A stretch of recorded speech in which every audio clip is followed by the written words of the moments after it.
During a time when it seemed being a Star Wars fan couldn't be any better with movies, TV shows, and pure fandom at a peak level, gamers who too love the extensive franchise have found themselves wanting a lot more since EA was able to acquire the video game license of Star Wars in 2013. Between failed and cancelled IPs, as well as poor decisions in regards to certain releases, the Star Wars video games have proven to be a disappointment for the last 6 years. With Respawn Entertainment, the developer behind the first-person mecha shooter Titanfall, having the chance to restore some order in the Star Wars video game realm, the Fallen Order had this more action-adventure lover than Star Wars fanboy excited to play.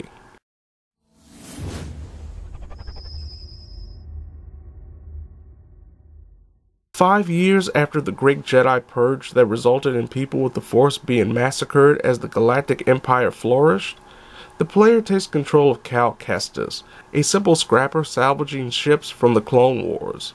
During a routine job gone wrong, Cal has to use his Force powers to save a friend from plummeting to his death, putting Cal on the Empire's most wanted list. After an action-packed introductory section that nearly goes full Uncharted, Cal meets up with former Jedi Knight Seer and Pilot Grease as they attempt to stop the Empire from further ruining the lives of so many. From the tutorial portion until the final credits roll, the game lasts around 15 hours on normal or Jedi Knight difficulty, with the harder difficulty levels obviously adding time to anyone's playthrough. Beyond simply playing through the story are a copious amount of collectibles both housed in containers and attainable only thanks to a small droid that befriends Cal almost at the start of the game, named BD-1. With certain Jedi powers needed to open particular areas, a lot of backtracking and planet hopping is needed for anyone looking to 100% complete the game. I simply wanted to play through the story, experience the hidden bosses,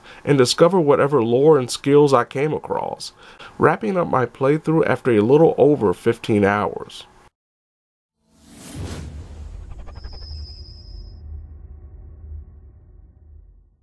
After having his world be turned asunder by the Galactic Empire, failed Padawan Cal Kestis quickly finds himself in the figurative and at times literal belly of the beast, thanks to the game's overall combat.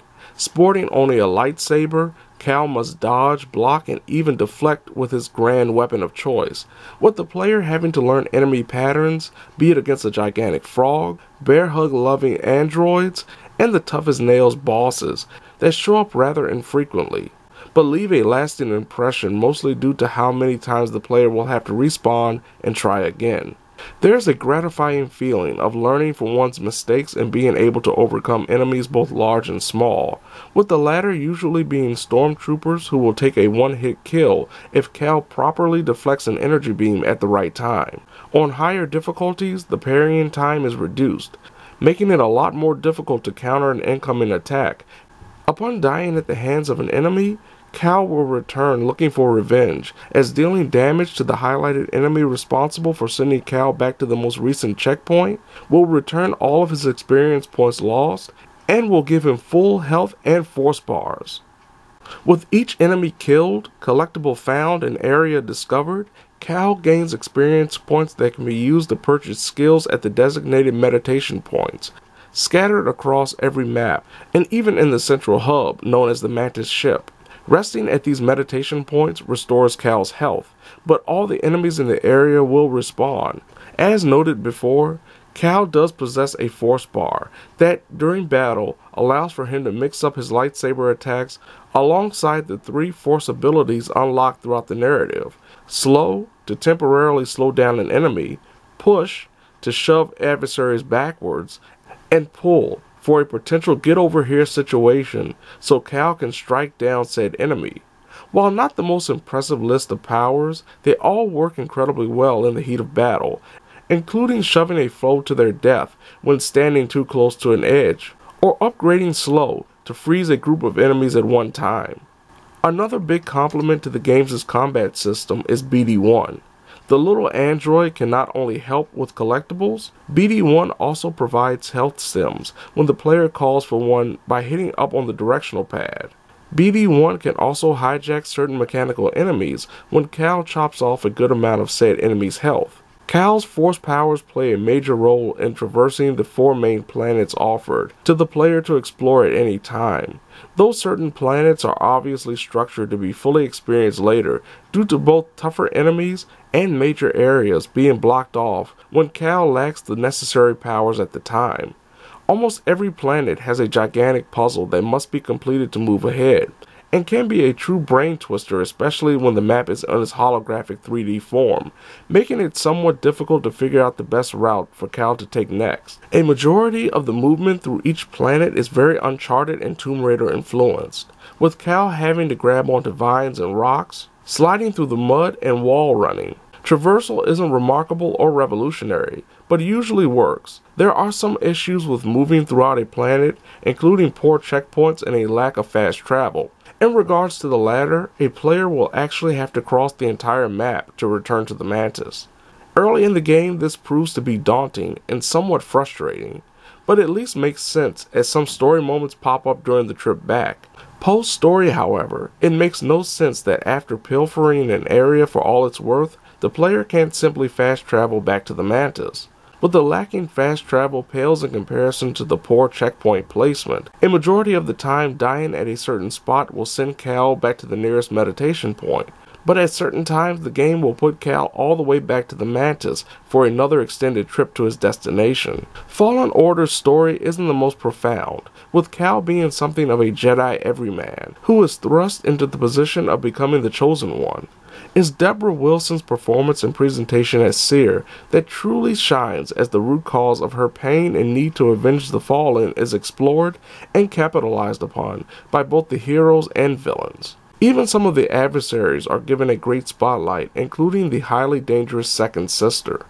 While it would have been nice to spend more time with certain temporary allies, such as the Partisans and the Wookiees, the story doesn't overstay its welcome while leaving it open for a sequel without an unnecessary cliffhanger moment.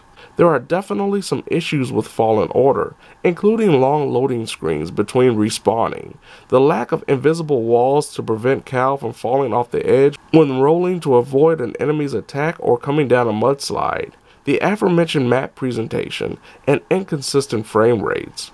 Customization leaves something to be desired, as collectibles that are responsible for said custom options only provide color scheme changes for Cal's poncho, the Mantis, and BD1 skins, and lightsaber components.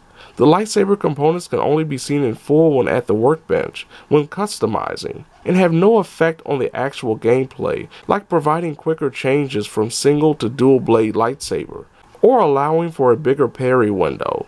Thankfully, there are no microtransactions. Fallen Order isn't spectacular or revolutionary, taking bits and pieces from other games to cobble together a respectable experience that could produce an even better sequel if Respawn is given the opportunity.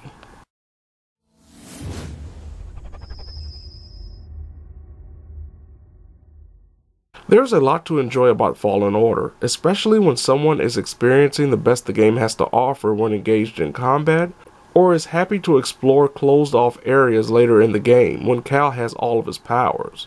Depending on the difficulty level being played, it will be a true testament of one's twitch and reaction skills. Fallen Order's plot, featuring more of a slow burn into the midway point, is done well, but the somewhat redundant nature of going back and forth to planets because certain points are blocked off until Cal attains a particular power definitely leaves something to be desired. The customization options aren't necessarily remarkable, nor are the lightsaber abilities and skills, as the combo system may be a little lacking, even when the player purchases more skills.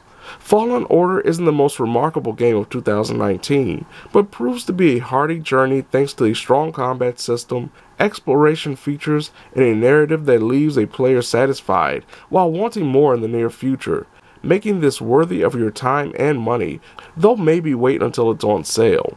And seriously, how many other games out there allow you to initiate a droid battle like it's Rock'em Sock'em Robots? Or feel the power of Forrest Whitaker as he begins a revolution?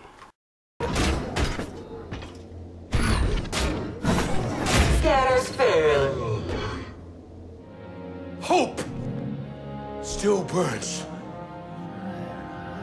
The Jedi are not yet lost. We are not yet lost.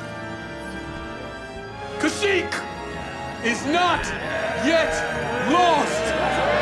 For the